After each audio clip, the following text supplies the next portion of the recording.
بسم اللہ الرحمن الرحیم۔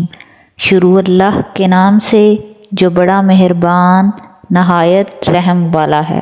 محبتوں اور خلوص سے بھرپور السلام علیکم ناظرین و سامعین، آج کی ویڈیو میں طوفان نوح کی شدت کا واقعہ بیان کروں گی۔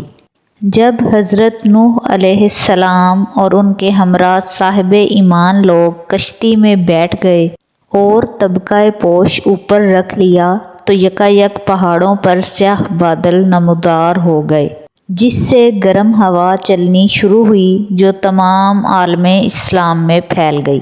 چاند کی چاندنی اور سورج کی روشنی معدوم ہو گئی۔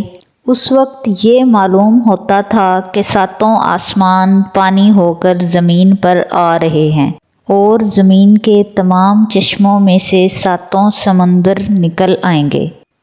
طوفان کی شدت اس قدر تھی کہ زمین اور آسمان کا پانی مل کر ایک ہو گیا تھا۔ جو بوند آسمان سے اترتی تھی اسے اترنا نہیں پڑتا تھا، بلکہ وہیں کہ وہیں زمین کے پانی میں مل جاتی تھی۔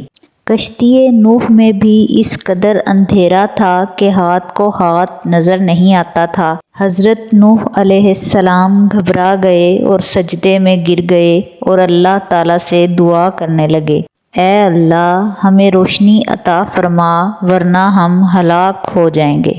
اسی وقت حضرت جبرائیل علیہ السلام جنت سے 2 چراغ لائے اور کشتی کی دیواروں میں انہیں رکھ دیا، جس سے ساری کشتی روشنی میں نہا گئی۔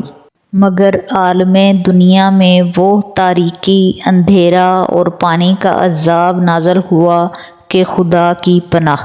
اللہ سے دعا ہے کہ ہم سب کو دنیا اور آخرت کے عذاب سے بچائے، آمین۔ ناظرین و سامعین، ویڈیو اچھی لگے تو ویڈیو کو لائک اور شیئر کر دیجئے گا، چینل کو سبسکرائب کر دیجئے گا۔